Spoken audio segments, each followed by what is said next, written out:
Maya May. If you are watching this, the good news is you are still here. You are still alive and kicking, but wow, what a week it's been. You are completely in the right if you spent the last week kicking, screaming, crying, going, what the fuck? Because as we can see now with some of these appointments that are coming through, wow, it is as bad as we thought it was going to be. And here's the thing. What you might not know about me is I'm a mom. And this is the thing about moms. No matter what's going on, we have to keep going. And so our guest tonight is the founder of Motherhood for Good. And so we're going to be talking about some wins because we need some wins right now, guys. I'm not going to lie. We need to focus on the positive a little bit so that we can get ourselves through to the next step. So we're going to be talking about some of the wins in Wisconsin and how we as citizens of this nation can figure out how the fuck we ended up reelecting a man who is clearly not in the best interest of our children, of our friends, of our family, of our neighbors. I know a lot of us are still stunned. And for me, I'm in the observation mode. And that's what a lot of comedians do when we're sit back in the cut and we're like, okay, we got to take in all this information, because a lot of people will say, oh, well, it's not that bad. It's not going to be that bad. But you can't speak to that until you observe. And so what I urge everyone to do right now is to take that time to kind of just observe things. Try not to react so quickly, because there is an onslaught of information right now. It is literally, I have a coaster, I posted it, and you can see this here. What the fucks per minute? Very high right now. We're in a lot of what the fucks per minute. And that's very purposeful, because we can already see that Trump is going to govern in the same way that he ran, in the same way that he governed before. It is constant chaos, and it is meant to keep us on the edge of our seats going like, oh my God, what's he going to do next? And it makes it much more difficult to build a logical case against him. So I urge everybody to be like a comedian right now and just laugh ourselves into oblivion. No, I ask you to sit back and observe, take a beat, because there's really not a lot that we can do right now, right this week, to prevent what's coming. What we can do right now is observe so that we can be prepared for it. So that's my opening statement for this show. I want to go ahead and bring in our guest, Kate Duffy, Motherhood for Good. Kate, hello. Last time we saw each other was at the DNC. I was wearing this jumpsuit, which is why I put it on. You were. Yes, I know. It's always good to, I mean, you radiate anyways, but I can always spot you in that bright yellow, you know. And we need the brightness right now is what I'm saying. So you really, really do. Yes. Yeah, things have changed since the last time we saw each other. We were feeling good, feeling bright. For everybody who doesn't know who Kate is, you should, because Motherhood for Good is I would say organization, platform, movement, Wisconsin-based, aimed at getting moms more involved with understanding what's happening in policy and local politics, because this impacts us, it impacts our kids. But Kate, can you talk about how you, before we jump into everything, can you talk about just a little bit of like how and the why, just so for people know, why did you start doing this? Yeah, so I previously was not really involved politically at all, besides like reading the news, voting, did kind of the bare minimum, unfortunately. And then, I became a mom, and I started paying closer attention to the elected officials that were shaping our lives and the future. And I'm, thinking about my kids and this world that they're going to grow up in. And I started paying closer attention. And then, Uvalde happened, which just broke me, as I know it did everybody else in this country. And then, right after that was Dobbs, and Roe was overturned. And I started paying much closer attention and realized like, all right, I got to do something. I need to get involved. And at that time in Wisconsin, also, slightly important politically in the ecosphere of our nation, we had a Senate race that was going to be very closely watched. And Mandela Barnes was a candidate running against Ron Johnson, one of, the worst senators. And so started an Instagram account called Moms for Mandela, and just I didn't have any political experience, but I am, I have a lot of marketing experience, and I wanted to create messaging that talked to other women and my friends and moms, that the kind of women who like cared about the issues that were going on, but in the same breath said like, I don't really do politics, and things like that. So I wanted to break down the issues, the policies, and kind of tie a thread for them of like, here's why this election matters, here's why this policy matters, here's how it actually affects like your kids and your family and your community. So started that. I thought I was just creating like an Instagram account, but you know, You were creating a movement. I guess so. Yeah. It was clear that like something had been missing, because I started getting so many DMs right away from women all across the state who were like, this is exactly what I'm looking for. How can I help? What can I do? And it turned into like a full on real life coalition around the state. We had, like team leads in over a dozen counties, in some really critical swing counties too. And we had events and door knocking and open canvassing, and like some just more like social coffee shop meet and greets. All of this was new to you. So yes, I had to like, I mean, it's been like 2.5 years now. So I know a lot more now, but oh my God, I was Googling everything. You know what I mean? And I think actually, well, first of all, speaking of Matt Gaetz, and Emily Amick just said this, it's like, okay, imposter syndrome, done. We are done with that. Hello. Like, thank you for saying that, because a lot of people are asking like how they can get involved. And it's like, as moms, sometimes we just have to fumble our way through things to try to figure out how to get to the other side of it. And this is literally what everybody needs to do right now, because yes, if Matt Gaetz can be up for attorney general, which is like, that was the what the fuck that just blew my mind right before we sat down to do this, because I'm like, I'm sorry guys, like what are we even doing? I know. And I think so. I was like, here I am Googling so much. People are asking me about things, and I had a basic understanding, but I had to like Google everything to figure out how to explain it. And I ultimately think actually that's what has contributed to the growth and the authenticity, because it is truly authentic. Like, I'm learning a lot of this stuff along with some people.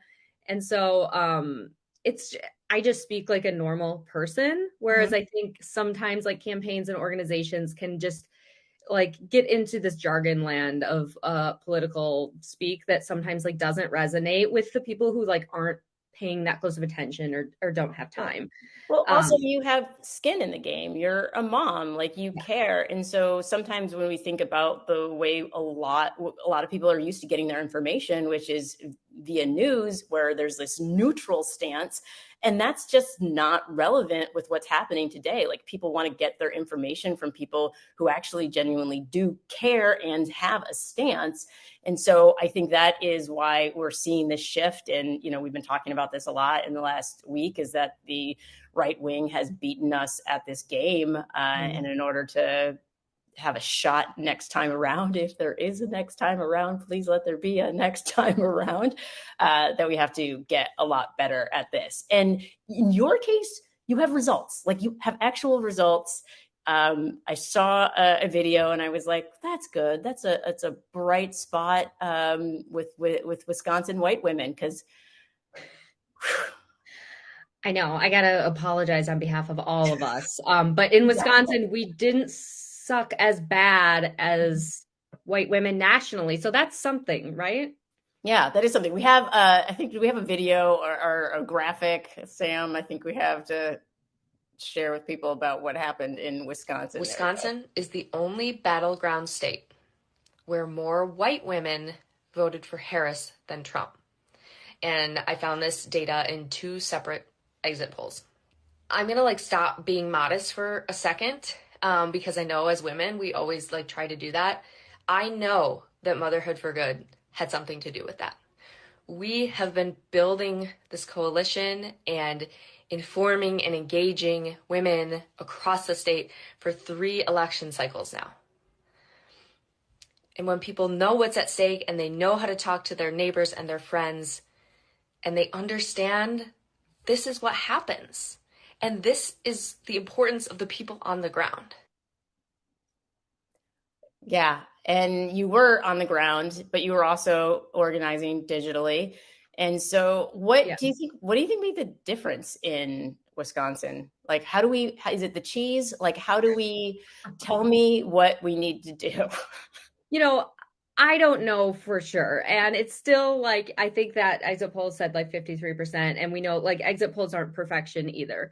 But I do know, and when I say on the ground, we do stuff like in real life, but a lot of what we do is that digital messaging and creating messaging that gives other women the confidence to have these conversations. That's kind of our bread and butter. We're like, learn about this, get informed, and then go talk about it at the playground. Talk to a couple parents at school pickup, things like that. And I think, we've been doing this for 3 election cycles now, right? So it started with the midterms, that Senate race. And then we worked really hard and did a ton of content and mobilization efforts around this Wisconsin Supreme Court race last year. Mm-hmm. And then, the presidential election, obviously. So this community of women in Wisconsin has just been growing and growing and growing every cycle. And a lot of it is people who hadn't been involved before, and now they are. And if you think about like, if every person in there is talking to like 2 or 3 of their friends, Wisconsin's not that big. You know what I mean? Mm-hmm. So I really think we're like having success tapping into more and more of this really critical voting block that isn't often as reached with like political outreach and messaging.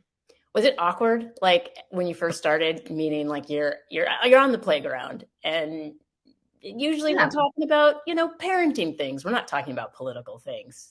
Yes, it's totally awkward. I feel like everything is awkward and uncomfortable when you start doing it, right? Mm-hmm. But you realize that like the more you do it, it just becomes more comfortable and you find a better way. It's kind of like, I haven't like dated in so long, but it's kind of like an opening line or something like that. You know what I mean? You like kind of hone your, like, what you say. And then you like, sometimes you say something to some other parents that's like, ooh, maybe that was a little strong, or I should have said this. And then you just like refine it. And then, before you know it, you're just, I embarrass like my husband everywhere we go. Cause then you're just like talking to everybody. You're talking to the person at the Target checkout, wherever you are. But do you have I love it that you're like, it's like dating, like you have to have a pickup line. I do think it is kind of like a pickup line. It kind of is. You need like an intro, right?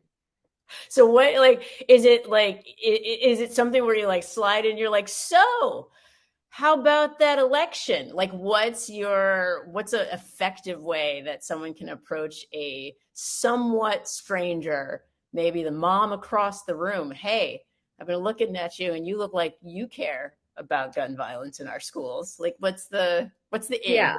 I feel like it gets a little easier, like closer to an election or right after, like if there's like a news event or something like that. But I feel like I usually start off like nonpartisan, just to kind of feel the waters. But I'm like, hey, did you guys know there's a big election coming up? I know all of our kids are running around like crazy. It's like the last thing on our list, but it's like, I did check out my to-do list this morning and I cannot forget to like talk to a couple people about this.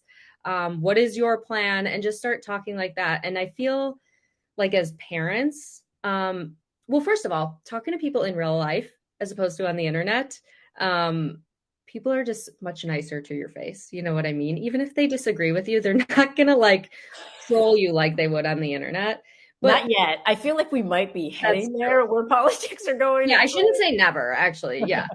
But I think that you can find a lot of common ground with kids. Like, and as we just saw in the election results, even though obviously the presidential election did not go the way we wanted, the policies, Democratic policies, were very popular and ballot measures won in red states all over the place. And so I think when you're having conversations, whether it's online or in person with other it doesn't have to be other parents, but anybody you can find some common ground with, people will usually be pretty receptive to that. And if they're not, you can like walk away and never talk to them again, Until you see them at the soccer game again. It's like, oh, there you are. That would be and I'm a bit of an introvert. And so when I'm at school drop off, I'm in and out. I'm not here to make buddies at school drop off.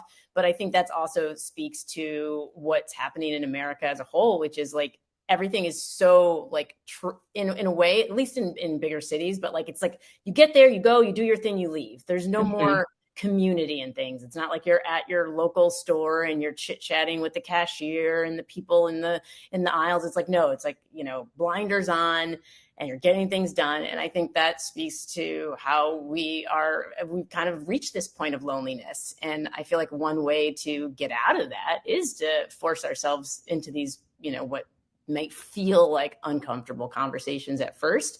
I know after the election, I've started talking to way more. I've just been talking to everyone. I literally was just like, hey, I'm Maya. We're in the same class. And that's right. Which is not something I did before. Like at boxing, every single boxing class now, I just walk up to somebody and I'm like, hey, are you hitting the bag extra hard today? Me too. Yeah. And it does make me feel a little less alone right now. I know. And it's like, well, so I also feel like I'm pretty introverted, but my son is like the most extroverted 4-year-old you've ever met in your life. So I actually had to like learn how to talk to people more at school pickup because he like was talking to everybody. And I'm like, it's like worse than my mom, like trying to get her out of somewhere. It's like it takes forever to get him out of the place because he's talking to everybody. So I just kind of like had to start small talking too. And I'm like, well, if I'm going to be making small talk, I may as well be kind of moving the needle with stuff. So it's that or the weather, and people are sick of talking about the weather at the end of the day. I just realized for people who don't have kids, they can use dogs for this purpose. Yes. When I first got a dog and went to the dog park, and I was like, oh my God, this is how you meet people. Why doesn't everybody have a dog and go to the dog park if they're lonely? I've never met more people than I have at the dog park.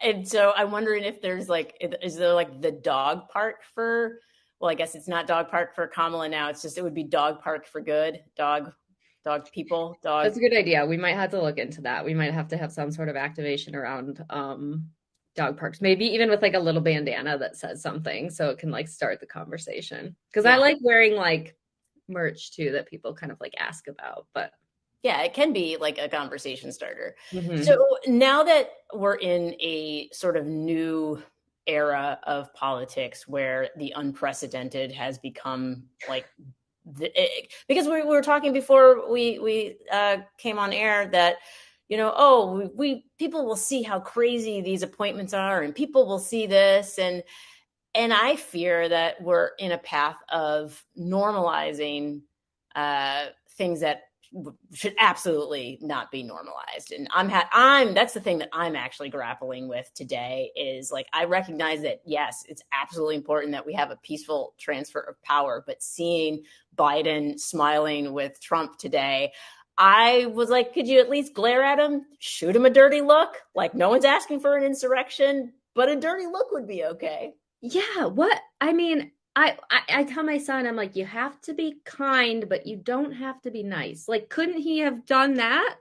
Yeah, exactly. I was like, could we have coached through this before we went ahead? Because I feel like to me, the cognitive dissonance right now, and this is as moms and just as anybody who has any kind of leadership role, you want to say, hey, reward good behavior. But we're seeing not only bad behavior be rewarded, but we're also seeing it be kind of condoned and okayed with like a smiley face meeting. And I'm like, no. Well, and by the way, that clip will lead evening news on every network, and that's what people will see. And most people will see that. Most people don't know who like Stephen Miller are. I bet most people don't know who Matt Gaetz is. But like a lot of these crazy cabinet appointments, most people don't pay that close of attention. So that stuff won't even resonate with them, but they'll see this and they'll be like, look, we're moving forward. Everything's okay, right? And for the good of the nation, we're bringing people together. And then all of a sudden, and to me, it's that cognitive dissonance that I think is going to be a point of issue, something that people are going to have to grapple with over the next week and the coming weeks is like, what are we willing to accept as normal? Because it is, we're what, 2 months away, free from almost from inauguration. And so by the time we get to inauguration, is it just going to be like, all right, this is what we do now? Like that's, because I don't want that to be. No, but I mean, it is going to be what we have to watch every day and like see what's going on. I don't know. I feel like maybe they'll self-implode. I feel like they're out over their skis a little bit. But I think that's why it's important to try to track all these things. I was saying up at the top, like it can be very overwhelming to follow all this information. I'm starting to put together a Trump fuckery tracker. Yeah. Where I'm like, these are the cabinet appointments, these are judicial appointments. When he starts making those, these are bills that are being introduced. That way, I'm not spending too much time getting absorbed in it, but looking at it more like from an objective standpoint, like this is what's happening, but then what are the solutions and how are we safeguarding the rights that we do have? So what are the plans like for your platform going forward? Are you, cause it looks like a lot of people are trying to, create even more coalitions. Like, what are you thinking for the next year? Yeah, I mean, we always pay attention to what's going on nationally and we'll report on that. So like we'll keep talking about what's going on and I'll have to figure out a way to talk about it in a way that like resonates with my people. I was thinking, I'm like, it's almost like he's right now building like the worst Real Housewife reunion trip of all time. You know what I mean? So I try to think of things like that will like resonate with my audience, people who typically wouldn't care who's like everybody in the cabinet. But also, luckily, I think we have a big assignment again here in Wisconsin with the Supreme Court race again in this spring. We never get any breaks or naps here in Wisconsin. So that's going to be a really big one for us too. Wisconsin, I mean, the Supreme Court here is detrimental. Like it's so important to keeping democracy intact nationwide because Wisconsin is so important. And last year we elected Justice Janet Protasiewicz and flipped the balance of the state Supreme Court to liberal leaning. And another justice, a liberal justice, is retiring, so we will need to do it again. And how I was like, how about they not retire? No retiring right now. I know. And oh my gosh, like when she announced it, I was like, I mean, they're 10-year terms, and so I get it. But I'm like, also like, girl, oh my gosh, we need a nap. But if you would have asked me a month ago if I was like worried about it, I would have said no. Because Janet won by like almost 10 points, I think, which in Wisconsin is like a landslide. I mean, it is anywhere, but in Wisconsin especially. But seeing how we went from that, which was a statewide election, to Wisconsin going red this year, I'm very worried. And so we have a lot of work to do to mobilize around this race. So we'll be we will be doing like in-person mobilization efforts around the state, but also just putting a lot of content out so people understand that. Because again, the majority of people aren't paying attention to like spring Supreme Court elections. Right. It's different than like the midterms or the presidential election, and it's technically nonpartisan. So it requires a bit of a different messaging play. Luckily, I think we built a lot of the groundwork last year when we kind of like talked about a lot of the basics of this. And we have stuff to point to, like from the other day when they started hearing the 1849 abortion ban case. And where is that right now? Because I watched that clip, and I don't know if we have the clip. Do we have the clip, Sam? If we have the clip, we can roll it, or at least part of it. But hearing the judge ask the questions and walk through the fact that a woman who seeks out an abortion would be penalized more than the rapist. So it was actually the doctor. The doctor who performs it would have a 15-year sentence, but the sexual assaulter would have a 10-year sentence. So when Dobbs happened and Roe was overturned, Wisconsin immediately the next day reverted back to an 1849 ban. That's a year before Wisconsin was even a state, right? So for 15 months, we had no access here in this state at all. And I think people kind of forget about Wisconsin when they talk about bans. But Josh Call, who's our attorney general, and Tony Evers, our governor, sued, and it went through the courts. And then a Dane County judge did make a ruling like 6 months ago or something that they couldn't follow it. So for now, access has opened back up, but not completely. And now there's a judge from Sheboygan County who's trying to reinstate the 1849 ban again. So if you look up some clips of Justice Krofsky just absolutely ripping this attorney. It is amazing. It's also very sad because, I mean, she's talking about true scenarios that are happening. And it's crazy and it's sad, but it also was like good for me, for my soul, to see that there's like still badass women out there like fighting like hell for the rest of us, and that, you know, they're not slowing down and they're going to keep moving. And yeah, so we have to, it's really important that we retain that majority on the court. So we're going to have a lot of work to do there. And I count you as one of the people who are pushing forward, regardless of what the obstacles may be. And so you're definitely a part of that, because it's so impressive to hear you talk about everything that's going on in Wisconsin, because you're basically a lay expert now, if you will, on local Wisconsin politics. And so I think that's inspiring to a lot of people who are watching and are asking themselves, like, do they just want to check out, or do they want to get involved, and how they can get involved and go from being someone who is maybe observing and watching to someone who is actively participating. And you've provided like a roadmap for that for many, many women. And so that in itself is impressive, and is one of the ways that we move forward. Well, thank you. And I mean, I am just like a regular mom from Wisconsin, and I do not mean that in a self-deprecating way. I mean it to say like anybody can do this. You just have to start, you know, just like paying attention and talking to people, and it can be done at a much smaller scale too. But getting involved and doing something, I promise, will make you feel better. You'll make a difference and you'll feel better. I think it's important. I wrote this like last week. I do think it's important to sit in the suck for a little bit and just validate those feelings. But then when you're ready, I promise you'll feel better if you start making some waves. No, 100%. And I like sitting in the suck is one of those things for me. Like, I'm going to sit in how terrible this is. But as I'm sitting in it, I'm like starting to get like that like anxiety of like, okay, but what are we going to do? And so I do think it's important. That's a good reminder for all of us, because I think as moms, like, we are used to being like, go, go, go, go, go. It's like, you know, that saying that if you want something done, ask a busy mom. Yep. To do it, and we will figure out how to fit it in. And so yes, we do need to take those rests, to take that break.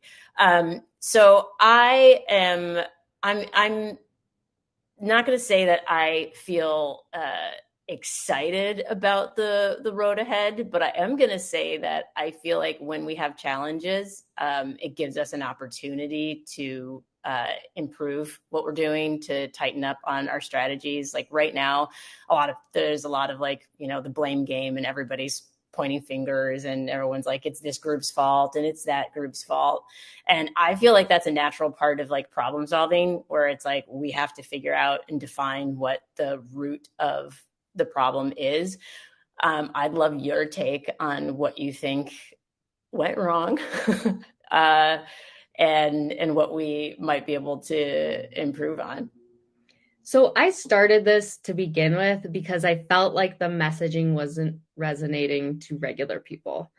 And I still feel like I've stayed fairly true to that. I do feel like politics in general, not necessarily just this cycle. It's like, especially with on the Democratic side, it's like almost too refined. And I understand there's like definitely strategy with staying on message and discipline there, and making sure you're saying the right thing. And, you know, again, being in marketing, I understand the nature of like having to be repetitive, but I think people are just like really craving authenticity, and they're craving more context too. You know, we're not living in a world where like we're beholden to like a 30-second ad anymore and like the quick talking points with that.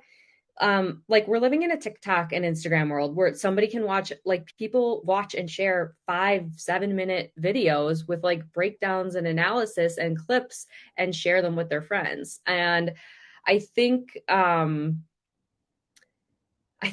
kind of, well, beyond the obvious, like misogyny and racism and all of the deep rooted problems that obviously we have in this society, that's probably number one. I think some things that could be tweaked is probably just like a bit more authenticity, let the guardrails up a little bit, make mistakes along the way. And, sometimes you can bring people in with like how you address the mistakes you made. Just like appealing more to like just regular people. Trusting the trusted messengers too. You know what I mean? Yeah, that's been, I think, what I'm seeing is the hardest place to sort of break through is to get people to understand that things truly have changed, that the way we receive information and the way we, give information has changed and has shifted. And so I'm hoping somebody's going to look at some data after this past election cycle and say, hey, we actually realize now that this is where we want to put more of our energy is into the influencer space, is into that content creator space. Because I know most of the content creators I know don't do it full time. They do it in addition to their full-time jobs. And if they had the time to create more content, to create those videos with more context, because like you said, like, yeah, sure, a 60-second video. But what's even more impactful is being able to sit down and make a 5-minute video in which you talk about, the different historical context of things, where we're at now, where we could be going, what the resources are available to be able to make those changes that need to be made. And right now, it's a lot to ask people who are doing it as a side gig to a side gig to a side gig to be able to take time to do that. Absolutely. And I think, like moms and parents, especially, like we do not have a lot of extra time. And so, yeah, investing in that, like to be able to scale that and do it right. Because, yeah, sometimes with the larger videos, if you're really trying to explain things, the amount of time it takes to research it, to kind of write at least a concept of a script, to shoot it, to edit it, like, I mean, that can take a full day. You know what I mean? And I don't know that people really realize that. And so, like, to constantly be putting out good content that is helpful, has context, and engages your audience and really informs them. It takes time, but there are people doing it. And I think what I would hope is that, like, I think there's already groups like ours and so many others who are already doing this. I am hopeful that, people who have funds and resources will kind of look to those groups and help prop them up, as opposed to maybe like starting a bunch of new different organizations. But at the end of the day, I know what we're doing is resonating and working within this important state we live in. And so we're just going to keep doing what we're doing. And that's all we can do, right? No, absolutely. And for my part, I want to see more coordination across the groups. And I think there can be even more, especially with all the coalitions that started out in the Zooms.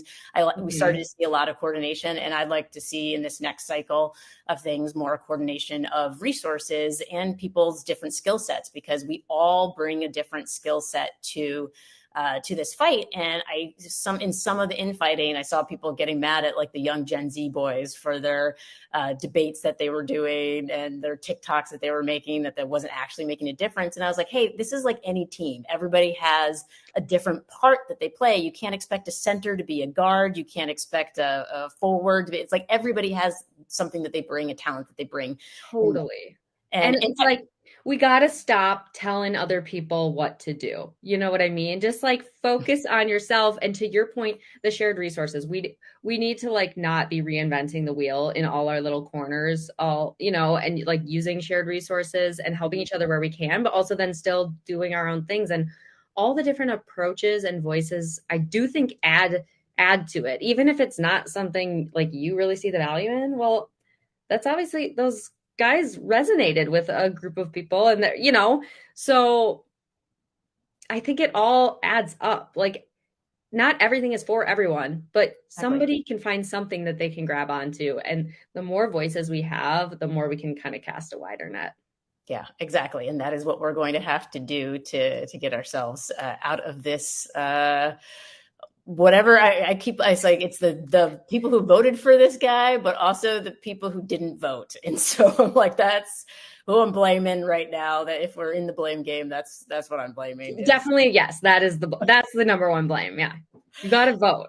Yeah, you got to vote, guys. We have like a D in voting. Like the voter turnout is so incredibly low, and I keep seeing people lament over the fact that like, oh my God, I can't believe half the country voted for him. I'm like, no, half the country didn't actually vote for him. Like we have our voting age population, and then the voting eligible population, and then the percentage of that actually votes. And so I think at the end of the day, the voting eligible population is somewhere around 240 million, and of that, only 75 million or so voted for Trump. So it's actually not as dire as it seems. It's like people think we're like living in this, country of people who are just full of hate. And I don't think it's actually that way. I think it's important to look at the bigger picture of things. So yeah, that's a good point. So, Kate, thank you for joining me today. I look forward to the next time we're able to connect, whether it's online or in person, and hopefully under more hopeful circumstances as we watch all of this stuff unfold. So. Yes, thank you so much for having me. I'll see you again soon, and someday we have to do the Laverne and Shirley here in Milwaukee in real life. So, we'll celebrate something with that sometime. Absolutely. We absolutely have to. Thanks, Kate. Thank you. Well, y'all, there you have it. What I want to leave you with is when Kate said that her skill set was marketing and she applied that to the work that she's doing to help make a difference.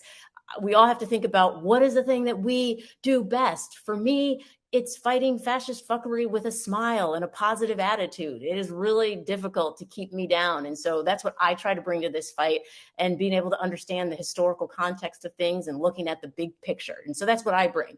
But we all bring something. And so I'd love for you to take a moment with yourself and reflect, journal, and ask yourself, what skill set do I want to bring to the table right now? Because I can tell you, this is going to be an all hands on deck sort of decade. I'm going to call it a decade. It's all hands on decade.